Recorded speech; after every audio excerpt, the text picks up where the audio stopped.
हम प्रभु परमेश्वर को धन्यवाद देंगे आज की सुबह के लिए। इस महीने की 29 तारीख जुलाई की परमेश्वर का धन्यवाद करते हैं कि परमेश्वर ने अब तक हमें संभाला और उसका दया का हाथ हमारे साथ बना रहा।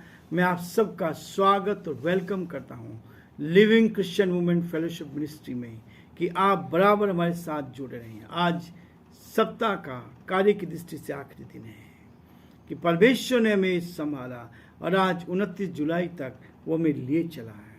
इस सेवकाई पर आशीष दी, हमें ताकत दी, हिम्मत दी ताकि हम प्रभु की महिमा के लिए काम कर सकें। प्रियो, ये आसान नहीं है, लेकिन परमेश्वर हमें ताकत देता है, परमेश्वर हमें बुद्धि देता है, बिना किसी स्वार्थ के, केवल सेवकाई करनी है, कहीं से कोई सपोर्ट नहीं है। परमेश्वर का सपोर्ट बहुत बड़ा है और मैं हमेशा इस बात को कहता हूँ, परमेश्वर आपको बहुत आशीष देता है। जब आप उसके नाम के लिए आगे बढ़ते हैं तो प्रभु हमें आगे लेकर चलता है ताकि हम उसकी महिमा करें। इसलिए वो कहता है, आज फिर मैं आपके सामने पढ़ना चाहूँगा 6 पद से लेकर आगे तक लिखा है, या केवल मुझे बरनबास को यह अधिकार नहीं कि कमाई करना छोड़े। कौन अभी अपनी गृह से खाकर सिपाही का काम करता है? कौन दाख की बारी लगाकर उसका फल नहीं खाता?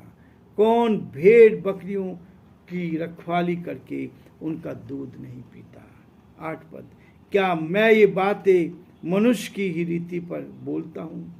क्या व्यवस्था भी यही नहीं कहती? क्योंकि मूसा की व्यवस्था में लिखा है, दावते समय चलने हुए बैल का मुंह न बांधना। क्या परमेश्वर बैलों ही की चिंता करता है? यह 10 पद, या विशेष करके हमारे लिए कहता है, हाँ हमारे लिए ही लिखा गया है, क्योंकि उचित है कि जोतने वाला आशा से जोते और दावने वाला भागी होने की आशा से जोते। परमेश्वर अपने इस वचन के पढ़े और सुने जाने पर आशीष दे। आमीन।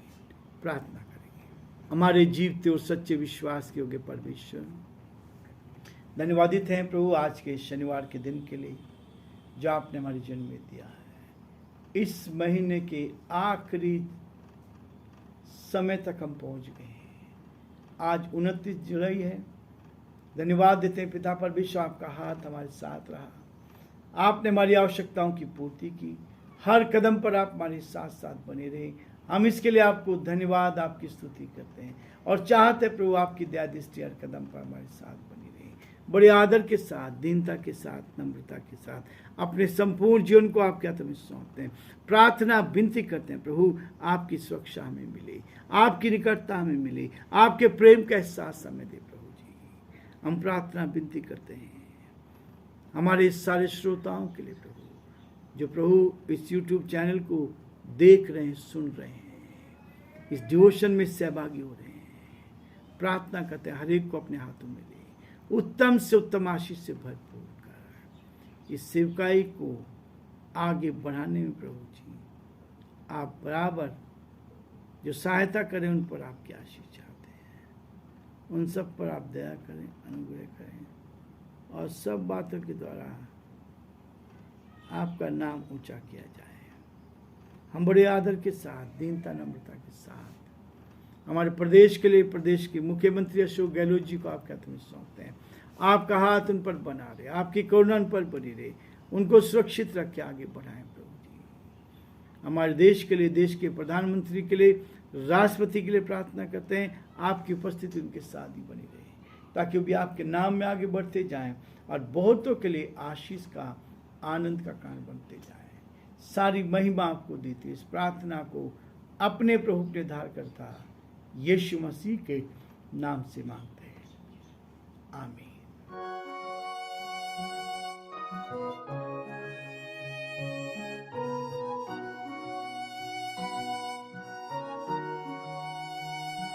कलवरी के पास खड़ा हो, खून की धारा देखता जा, तेरे पापों का यही दाम दिया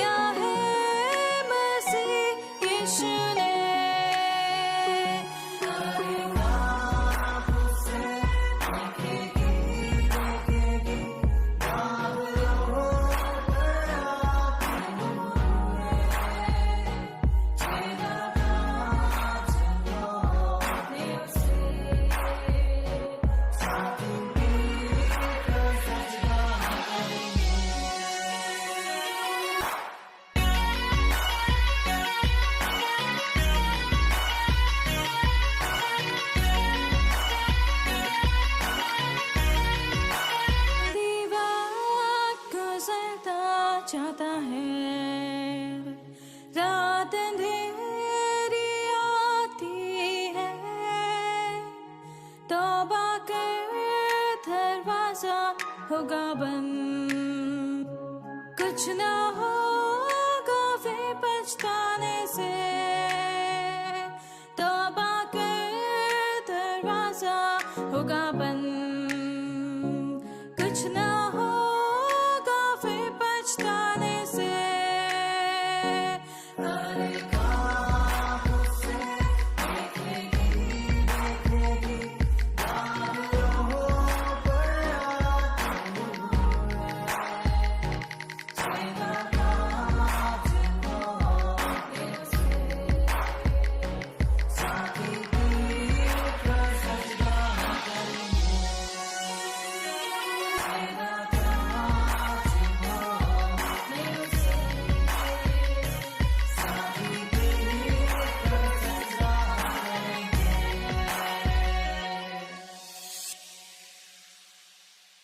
प्रभु कहता है कि हम निरंतर आगे बढ़ते चले जाएं, परमेश्वर की योजना को पूरा करते चल जाएं। जालसाजी कौन करता है? शैतान करता है। जालसाजी, हमारे काम में बाधा डालने के लिए शैतान हर समय तैयार रहता है।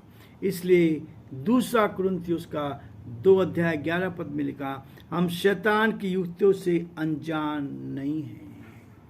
हम शैतान की युक्तियों से अनजान नहीं हैं। वो क्या करता है प्रियो? सब प्रकार के संबंधों में वो कड़वाहट का कारण बन जाता है। पति पत्नी के संबंध में, परिवार के संबंध में कड़वाहट को पैदा करता है और शैतान ही चाहता है। और वही पति पत्नी के बीच में क्या करता है? संतानों के बीच में, बच्चों के बीच में ये काम करता है। वो झूठा और झूठों का पिता है। ये परमेश्वर का वचन कहता है। वो झूठ बोलता है और झूठों का पिता होने के नाते लोगों को असत्य पर अविश्वास कराता है, एक दूसरे को शंका में डालता है, शंका लेकर आता है। लेकिन परमेश्वर का वचन हमें सिखाता है कैसे इस युद्ध में शैतान पर प्रबल हो। मैं और आप इस युद्ध में कैसे जीत सकते हैं? जैसा कि हमने यहाँ देखा, हम इस बात को देखते आए हैं। पौलुस इसको बार बार कह रहा है। लोग विवाद कर रहे थे, लोग विवाद करते गए, इस बात के लिए विवाद कर रहे थे कि पौलुस कैसा है, क्या काम करता है, सारी चीज़ों में, और उसका उत्तर पौलुस ने दिया है। लेकिन आज प्रभु फिर से मुझे और आपको बताता है, क्या कहता है? कौन दाख की बारी लगाकर फल नहीं खाता, कौन भेड़ों की रखवाली करके उसका दूध नहीं पीता। प्रियो, यदि आप मेहनत करते हैं, भेड़ों की रखवाली करते हैं तो दूध जरूर मिलेगा।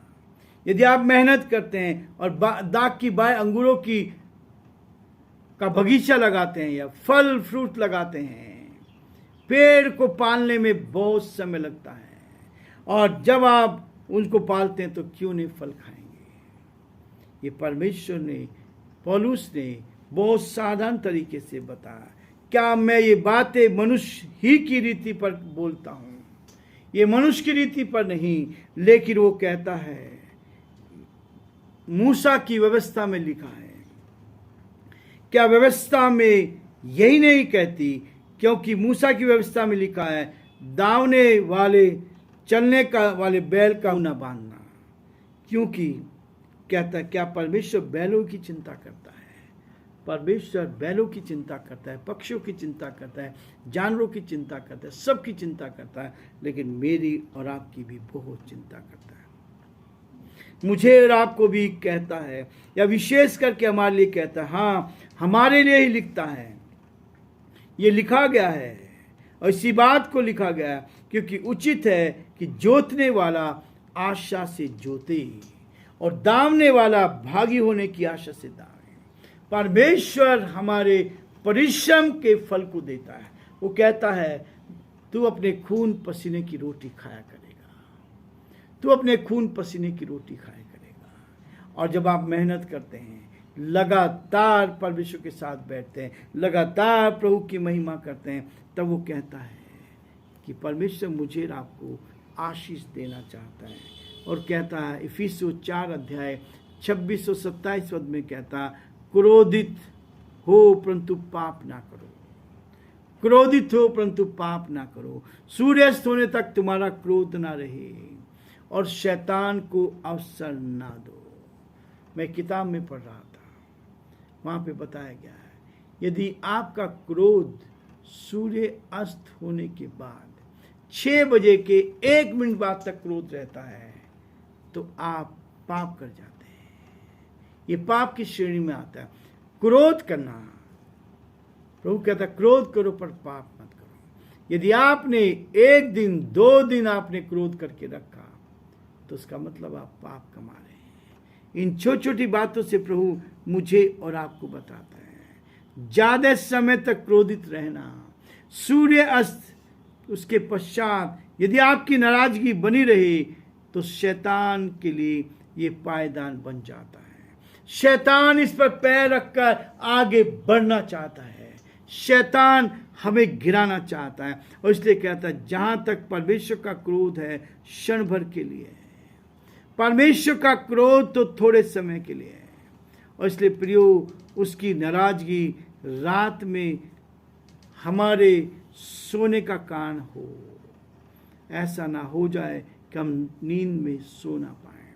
इसलिए परमेश्वर चाहता है कि जब आप परमेश्वर के साथ चलते हैं और जब भी परमेश्वर की योजना को जानते हैं, परमेश्वर चाहता है कि हमें आगे बढ़ते जाएं। और उसके साथ एक चीज और कहता है, जिसका तुम कुछ क्षमा करते हो, क्षमा करने की आत्मा होनी चाहिए। 2 कुरिन्थियों 2 अध्याय उसके 10 और 11 पद में भी लिखा है, क्षमा करने के लिए जिसका तुम कुछ क्षमा करते हो उसे मैं, पौलुस कहता है, क्षमा करता हूं। उसे पौलुस कहता है मैं क्षमा करता हूं क्योंकि मैंने भी जो कुछ क्षमा किया है, यदि किया हो तो तुम्हें तुम्हारे कारण मसीह की जगह में होकर क्षमा किया है। एक दूसरे को क्षमा करना कि शैतान का हम पर दांव न चले, क्योंकि हम उसकी युक्तियों से अनजान नहीं हैं। इसलिए प्रियो परमेश्वर कहता है कि शैतान को हमें अवसर नहीं देना है। छोटी सी बात, क्रोध के कारण हम बहुत बार सालों साल तक अपने भाई बहनों से बात नहीं करते हैं, विश्वासियों से बात नहीं करते हैं, और हम बहुत बड़े दावे करते हैं, हम बहुत बड़ा समय देते हैं कि हम परमेश्वर को मानते हैं। यदि आप नाराज होते हैं तो प्रभु क्षमा करने का अधिकार देता है। आप नाराज होते हैं, शाम तक 6 बजे तक सूर्यास्त होने से पहले पहले हमारा गुस्सा खत्म हो जाना चाहिए। आप प्रैक्टिकल करते हैं, आप जीवन में इस चीज को उतारते हैं, यही मेरे और आपके लिए बहुत महत्वपूर्ण है। प्रियो आज हम ये रुकना चाहेंगे। इस सप्ताह का आखिरी दिन परमेश्वर ने हमें संभाला है। कल मैं आपसे निवेदन करूंगा कि आप सब मिलकर प्रभु के भवन में जाएं। जो मेरी आवाज को सुन रहे हैं उसकी आशीष को प्राप्त करें। संडे का दिन आशीष का दिन है, विश्राम का दिन है, आशीष पाने का दिन है। इसलिए प्रियो हम अपने शरीर को विश्राम दें, परमेश्वर की आशीष को प्राप्त करें। प्रभु आप सबको बहुत आशीष दे और प्रभु का हाथ आप पर और आपके पूरे परिवार पर